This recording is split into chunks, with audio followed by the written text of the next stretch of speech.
Hello and welcome to another Stellarian Games video. In this episode, we're going to be looking at how to make a miniature storage case out of a keyboard box.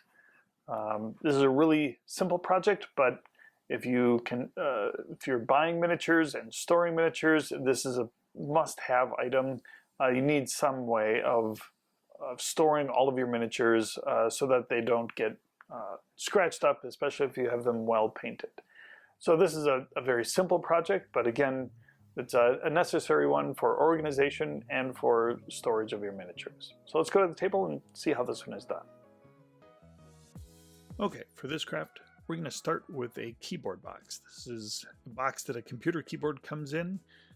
These are easy to find and pick up, and you could probably get a whole bunch of them. I have a whole stack of them, and so this project is just showing one of many for storage. I'm starting by gluing the side tabs down. This box is meant to just kind of unfold so that it can be recycled easily, but I wanted to glue it down so that it wouldn't come apart at any point in the future. So just using some hot glue and gluing all those tabs down so that it forms a little bit more of a permanent box. Cutting off all the extraneous tabs that I won't need in terms of long-term storage, just enough to store minis in. The back corner started to do a little bit of a tear out, so I decided to reinforce it with some of the cardboard tabs that I cut out. So just folded over a corner and glued that into the back corner, and I figured while I'm at it, I'll do the other corner as well.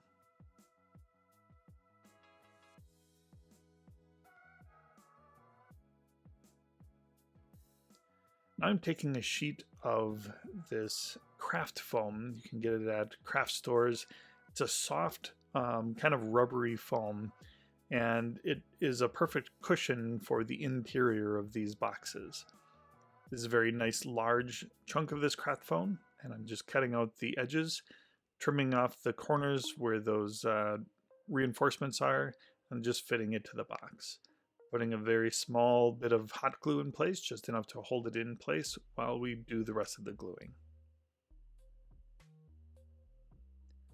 Now starting to cut the foam for the sides. This will be the side cushion of the box.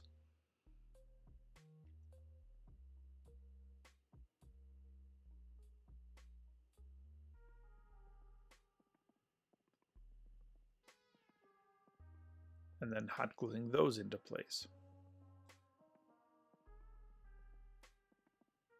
In this box, I'm not actually going to put some foam on the top of the lid. In other boxes that I've made, I have put that top foam in.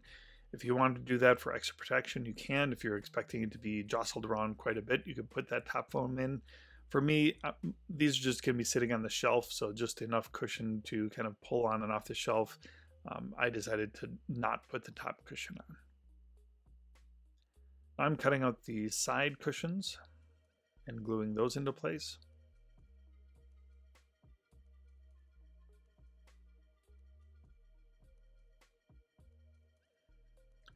Alright, now I'm switching to a little bit thicker foam and cutting the width of the box. I'm going to just cut out a whole big chunk, and then using just the width of the ruler, I decided I'll just use that as my guide and cut a whole bunch of strips at that width. These will be the vertical cushions that start spacing out the miniature compartments. Again, you can see this is a little bit thicker foam, so it'll be easier to glue into place and have stand up on its own. Just seeing how much I have and what extra pieces I'll need to cut out later on. Now using some more of that thick foam, cutting out a very nice long strip, the same width as the ruler just to make it easy.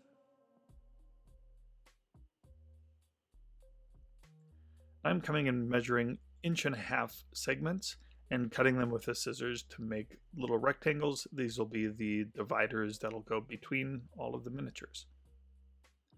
So hot gluing 2 sides and gluing that to one end. I'm just putting it in at about the right spacing that I think I need. You could do a little bit more measurement and planning. For me, I knew these wouldn't be all that big, and glued those into place. And just doing that all the way down the rest of the box. So gluing two sides and then putting a little hot glue on the end of those tabs, and then gluing on one of the cross pieces. And at the end, I just measured what was left and kind of beveled it, put hot glue on three sides, and inserted that into place. Doing that again with one more piece, and this will finish it off. And as you can see, I decided to vary up the compartment sizes. Some are larger, some are smaller. That helps with different size figures or figures with weapons that stick out in odd angles. And just one last close, and I think it's done. All right, so here's a look at the final piece. I hope you liked this video. It's a real quick, simple one, but very useful for storing your miniatures. If you like this video, please hit the like button and subscribe, and we'll see you again next time. Thanks. Bye.